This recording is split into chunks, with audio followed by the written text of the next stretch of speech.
Sekali lagi shalom. Shalom. Anak muda sekali lagi shalom.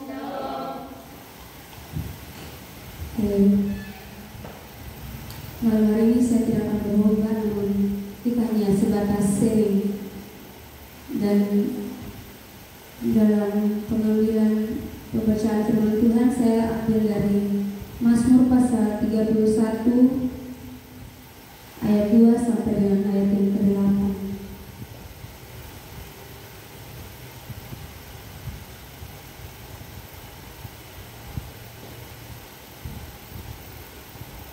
Saya akan membaca ayat yang pertama dan teman-teman mengikuti ayat yang berikut dan sampai selanjutnya pas di ayat 8 bersama-sama. Mazmur 31 ayat 2 sampai 8 dan perikop aman dalam tangan Tuhan. Padamu Tuhan aku berlindung, janganlah sekali-kali aku mendapat malu, luputkanlah aku karena keadilan-Mu.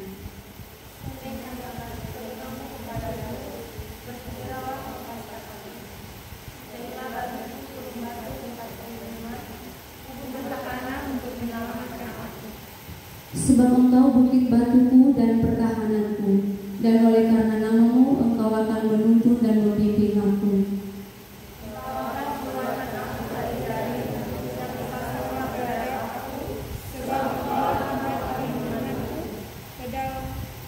Ke dalam tangan-Mu kuserahkan nyawaku, Engkau membebaskan aku, ya Tuhan Allah yang setia.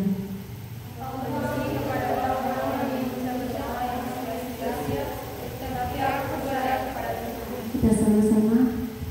Aku akan bersorak-sorak dan bersukacita karena kasih setia-Mu, sebab Engkau telah menilik sengsaraku, telah memperhatikan kesesakan jiwaku. Amin. Kebenaran firman Tuhan. Tema yang saya ambil hari ini adalah menanti jawaban.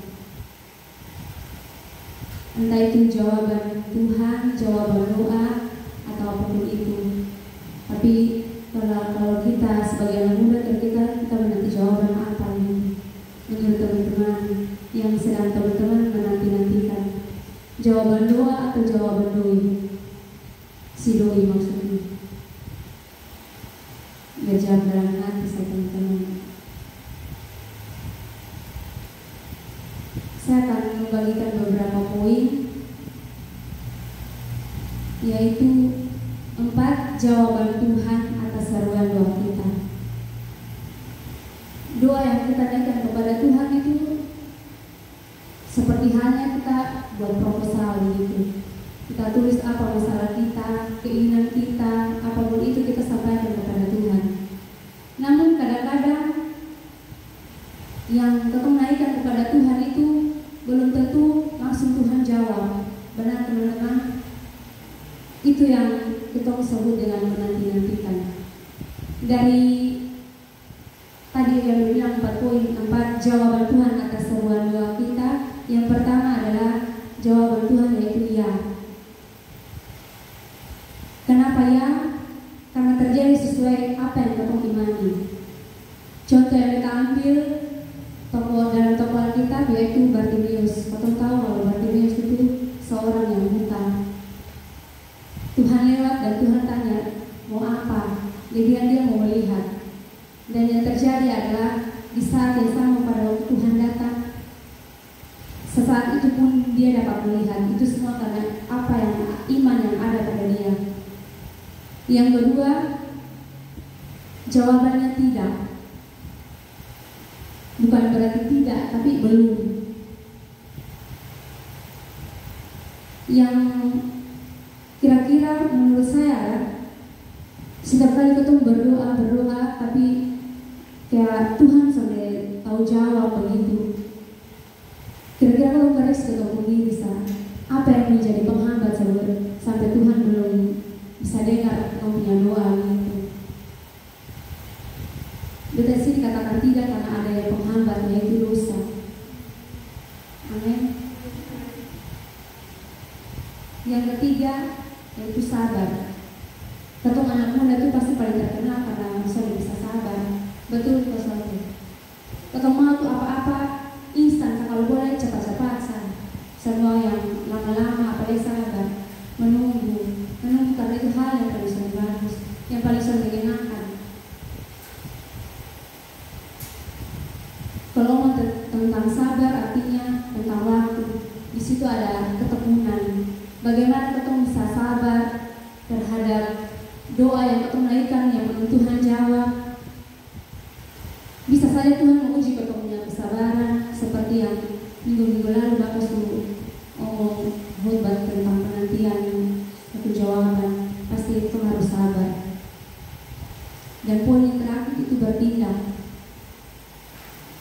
Tuhan kadang mau betul bukan hanya sekedar hanya minta dan minta, tapi Tuhan mau betul juga harus bertindak.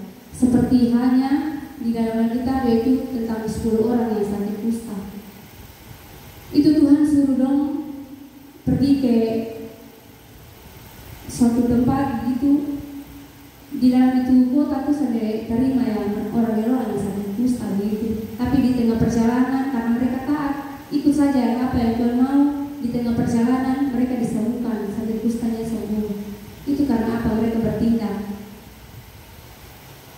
Kadang-kadang kotong berpikir begini, kotong mau melakukan tapi kotong menyerah dulu, harus putus asa. Kotong berpikir kotong mau buat ini, mau minta ini, tapi bisa kosong deh, masih ragu-ragu begitu. Selanjutnya sikap kita terhadap jawaban Tuhan. Di sini kita ambil 3 poin, yaitu tetap tekun dan semangat. Kalau Tuhan belum jawab ataupun doa, apa ketong putus asa atau kemana? Sedikit kesaksian mengenai kita senang dari lain. Karena minggu lalu kita mau ambil topik yang lain, tapi Ibu Lin kasih ini tema, berasa memang betul-betul pas dengan kita. Penantian. Kalau ngomong tentang penantian itu pasti ada yang punya enak, ada yang sedang.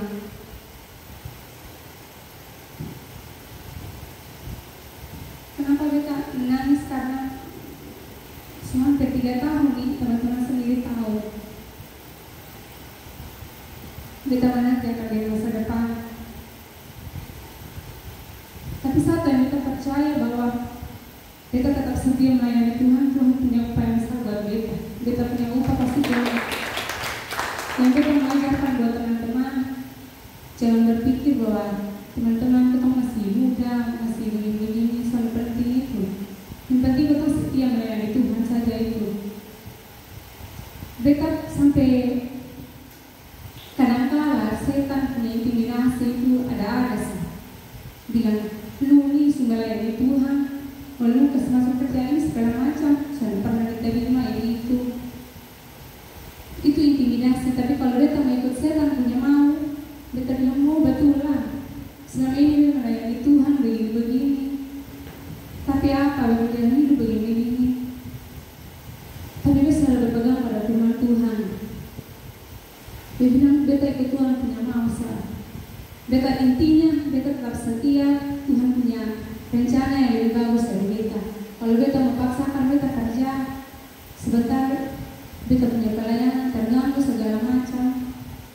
Jadi pokoknya intinya bahwa beta ikut alurnya Tuhan saja, apa yang Tuhan mau dalam hidup kita. Begitupun dengan teman-teman. Jangan berpikir itu beta masih muda begini, beta masih bosan-bosan. Sekecil apapun pelayanan yang Tuhan kasih, terima itu dan siap. Katakan iya, saya mau melayani Tuhan. Jangan pernah alasan yang begini begitu. Ikut saja, pasti Tuhan punya. Tuhan sendiri akan buta dengan apa yang kau berbuat, apalagi untuk Tuhan. Kalau kau kerjakan untuk dunia, kau dapat punya upah, apalagi untuk Tuhan. Amin, teman-teman. Dan yang kedua yaitu setia. Tetap setia. Mau sudah dijawab, belum dijawab, apapun itu tetap setia. Jangan ketong berpikirnya begini, ketong ingin sesuatu sesuatu kotong sudah dapat, terus yang tadinya kotong setia melayani, terus apa yang kotong sudah dapat kotong merasa senang, sudah puas, jadi tinggalkan Tuhan. Jangan sampai itu terjadi, teman-teman. Dan yang terakhir adalah tetap berpegang pada firman Tuhan. Karena di dalam Alkitab tertulis bahwa langit dan bumi boleh lenyap, tetapi firman Tuhan tetap kekal untuk selamanya. Amin. Hal-hal yang perlu kita jaga dalam penantian jawaban, yaitu tetap terus berdoa. Itu yang saya mau bilang. Tetap berdoa. Mau dijawab atau belum dijawab, tetap berdoa. Ketemu setiap hari Jumat datang berdoa, menangis sekali Tuhan sampai pernah buta dengan itu semua, teman-teman. Apapun yang menjadi harapan teman-teman, impian teman-teman, bawa saja dalam doa, percaya bahwa Tuhan punya waktu yang terbaik untuk menjawab. Amin. Yang kedua itu jangan berpikir yang negatif seperti yang tadi dia bilang. Ketemu menanti jawaban Tuhan, tapi ketemu berpikir yang negatif, yaitu yang tadi dia bilang, intimidasi dari setan. Pokoknya pikir sehal-hal, lu berdoa sebegini-begini tapi belum tercapai apa segala macam, yang membuat nanti lu menjauh daripada Tuhan karena kecewa itu tadi, karena belum dijawab. Lu merasa kayak berapi-api begitu hanya karena belum dijawab apa yang menjadi punya harapan, membuat itu lu jauh daripada Tuhan. Jangan sampai, teman-teman. Dan yang berikut yaitu jangan memaksa kehendak, karena kehendak Tuhan tuh, rencana Tuhan selalu sangat beda jauh dari apa yang kamu rencanakan. Bisa saya hari ketemu rencana ini, besok yang terjadi kehendak Tuhan itu lain. Karena kita meyakini bahwa segala apapun yang terjadi itu sudah pernah ada yang terjadi secara kebetulan, ya teman-teman. Akan terasa sangat beda kalau kita hidup di dalam Tuhan dan hidup di luar Tuhan. Apapun kalau yang di dalam Tuhan, yang Tuhan buat, sudah pernah ada yang kebetulan. Semua ada rencana Tuhan. Amin.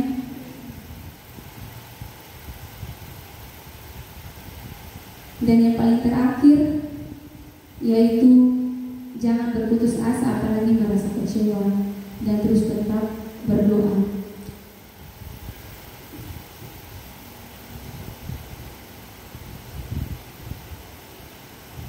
Ini yang bisa kita bagikan.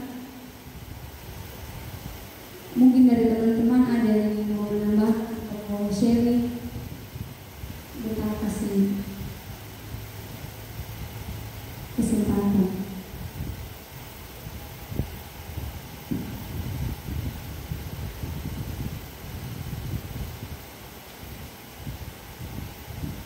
Atau mau kasih kesaksian saya.